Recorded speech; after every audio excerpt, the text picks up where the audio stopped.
साथियों नमस्कार। आज मैं आपके सामने एक बहुत गंभीर मुद्दा लेकर आई हूं। देखिए, आप सब जानते हैं कि हमारा माहौल कैसा चल रहा है। एक बहुत ही पैसिव सा माहौल है और हर कोई परेशान है, चिड़चिड़े से हो रहे हैं सब। कहीं ना कहीं से कुछ ना कुछ सैड न्यूज आ जाती है, एकदम से सब परेशान हो जाते हैं ना। तो ऐसे में आप बताइए कि हमारे जो बच्चे छोटे हैं, बड़े हैं, युवा हैं, उन पर क्या असर पड़ रहा है। तो इसी बात को डिस्कस करने के लिए हम सब यहाँ जो है मैं आप सबसे जो है डिस्कशन कर रही हूँ। और आज मेरा जो है टॉपिक है वो है कोरोना काल में बच्चों के डिप्रेशन को कैसे पहचानें और उन्हें कैसे फिट रखें। देखिए साथियों, पहले हमें पता ही नहीं चलता कि हमारे जो बच्चे हैं, खास तौर पर जो छोटे बच्चे हैं, वो डिप्रेशन का शिकार हो गए हैं। इस चीज का हमें पता ही नहीं चलता। तो हमें जो है खुद को ही बहुत ही हमें अलर्ट होना है, सतर्क होना है और हमें बच्चों को जो है देखना है, निगरानी करनी है कि भाई हमारे बच्चे जो हैं वो कैसा बर्ताव कर रहे हैं। इससे पहले भी मैंने डिप्रेशन पर एक वीडियो दी थी, लेकिन वो वीडियो और ये वीडियो ये अलग अलग है। तो अभी तक हम ये देखेंगे पहले कि हम आपके बच्चे छोटे बच्चे हैं या बड़े बच्चे हैं, यदि वो चिड़चिड़े हो रहे हैं, यदि उनका व्यवहार एबनॉर्मल है, थोड़ा सा अलग हटकर है, बोल नहीं रहे, चुप चुप से घर में घूम रहे हैं, यदि ये सब बातें आ रही हैं तो आप प्लीज़ मेरी इस वीडियो को ज़रूर देखिए। और यदि अभी तक आपने सब्सक्राइब नहीं किया है साथियों, तो आप सब्सक्राइब भी करेंगे ताकि आपको सभी वीडियोस समय पर मिलती रहें। तो देखिए, जैसा कि मैंने अभी आपको बताया कि समय जो है ठीक नहीं चल रहा, हम सब बहुत परेशान हैं। तो ऐसे में हम अपने बच्चों को कैसे पहचानेंगे।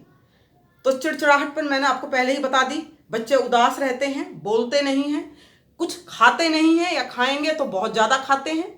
और जो बड़े बच्चे हैं वो भी परेशान हैं। वो क्यों परेशान है? उनके एग्जाम नहीं हुए, उनके सिर पर एक तलवार लटकी हुई है कि एग्जाम कब होंगे, या जिनके एग्जाम होने थे उनकी जो है डेट डिले हो गई है। अब वो तैयारी कर करके जो है एकदम से परेशान कि भाई अब हम कितना पढ़ें, कब तक पढ़ें। तो ये सब समस्याएं हम सब के सामने आ रही हैं। छोटे बच्चे ज्यादा शिकार हो रहे हैं इसका। तो जो सबसे पहले जो हमारी समस्या है वो हमारे एटमॉस्फेयर की है। देखिए साथियों, जैसा भी माहौल है, अभी हमें एकदम से मेरे को एक इंसिडेंट याद आया। अभी एक छोटा बच्चा जोर से जो है चिल्लाया, अरे पापा मास्क तो लगा लीजिए, अरे पापा लगा लीजिए ना, देखिए आप पापा, देखिए पापा जी आप बीमार हो जाएंगे। उसके बोलने के स्टाइल से मैंने देखा जो है डर टपक रहा था। इसका मतलब क्या हुआ कि हम सब जो है डर से भर चुके हैं, भय से भरे हुए हैं, हम सब सहमे हुए हैं, बच्चे भी और हम भी। ये है, हो रहा है या नहीं हो रहा। तो हमें इन सब को कैसे दूर करना है? क्या हम हिम्मत हार जाएं? नहीं भाई, हमें हिम्मत नहीं हारेंगे, हम कुछ ऐसा प्रयास करेंगे। देखिए साथियों, चाहे हम जितना अधिक परेशान हो, हमें ये बच्चों के सामने प्रकट नहीं करना कि हम परेशान हैं। हमको हर परेशानी को उड़ा देना है, हवा में उड़ा देना है। तो इन सब बातों का हमें ध्यान रखना है। उसके लिए पेरेंट्स का रोल यानी आपका रोल बहुत ज्यादा प्रभावशाली है। आप कैसे इस स्थिति से जो है उभरेंगे साथियों। देखिए, सबसे पहले तो मैं आपको ये बताऊंगी कि अपने घर में एक पॉजिटिव एटमॉस्फेयर आपको बना के रखना है। यदि कोई कहीं से भी कोई दुख की खबर आती भी है, सब कुछ है, मैं मानती हूँ बहुत दुख है, तो आप कृपया करके बच्चों के सामने ज्यादा प्रकट मत करें, नंबर 1। नंबर 2, सारा दिन टीवी पर न्यूज लगा के ना रखें। आप सोचिए, ये इनका बचपन चल रहा है, ये युवा वर्ग है, ये बहुत जल्दी प्रभावित हो जाएगा। ये छोटे बच्चे हैं, टीन एज है, थोड़ा इस टाइप के माहौल को आप ना रखें। जो इनकी फ्रस्ट्रेशन है बच्चों की, और कई बार होता क्या है, बच्चों की फ्रस्ट्रेशन क्या, आप लोगों की फ्रस्ट्रेशन जो है बच्चों पर उतर जाती है। आप भी चिड़चिड़े हो रहे हैं, मैं मानती हूँ, कई बार जॉब में भी प्रॉब्लम होती है, सब कुछ है। तो ऐसे में मैं अपनी बहनों से कहूँगी, बच्चों की माताओं से कहूँगी कि आपका अहम रोल है। कैसे अहम रोल है आपको ही देखना है, आप कैसे देखेंगी। अब देखिए कुछ मैं आपको पॉजिटिव पॉइंट्स बताऊंगी और यदि आप ये सब करेंगे तो पॉजिटिवली बहुत अच्छा उसका जो है असर पड़ेगा। आप जो है अपने घर के माहौल को जो आप एक खुशनुमा माहौल बनाएंगी, घर में जो है बच्चों को काम देंगी। छोटे बच्चे हैं बड़ा खुश होकर काम करते हैं, छोटे छोटे बच्चे भी, उनको कहेंगे चलो भाई यहाँ से सफाई कर लो, यहाँ से ये चीज़ उठा दो, और सुनो तुम्हारे पापा जी ने खाना खाया है या नहीं, जाओ उन्हें ये फल देकर आओ, जाओ उन्हें ये काम। तो बच्चे उछल उछल कर सारा ये काम करते हैं, घबराते नहीं हैं। और लड़कियां कुकिंग में बड़ी परफेक्ट होती हैं, वो कुकिंग भी कर सकती हैं, और बहुत तरह के आर्ट्स हैं, ड्राइंग है, पेंटिंग है, और साथ में देखिए बच्चे इमिटेट करते हैं पेरेंट्स को, ये तो बात आप मानते हैं।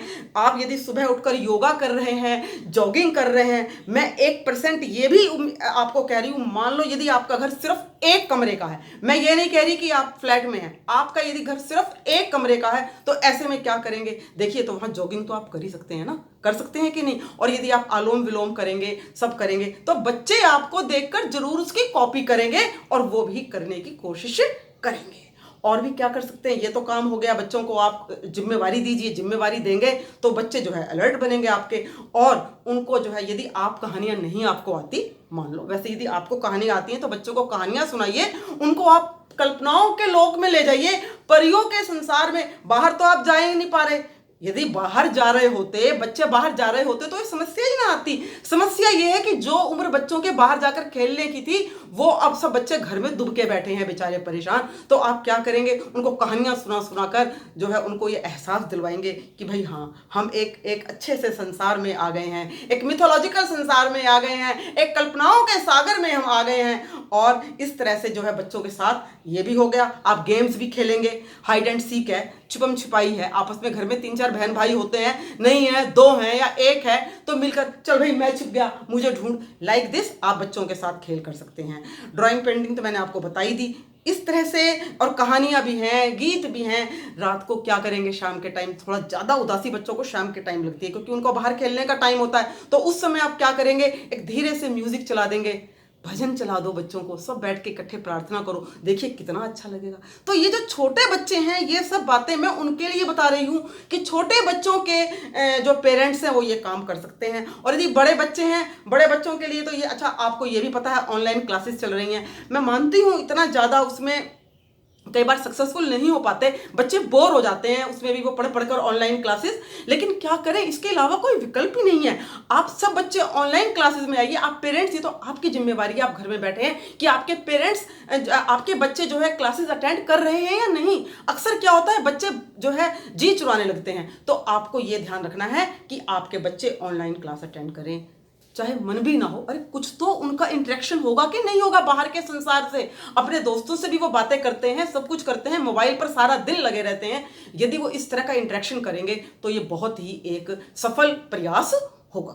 तो इन सब बातों का आपको जो है ध्यान रखना है, बच्चों के इंटरेस्ट को देखना है, उनकी हॉबीज़ को आपको जो है और बढ़ावा देना है, ताकि वो उनका मन जो है बाहर के कामों में या घर के कामों में लगे।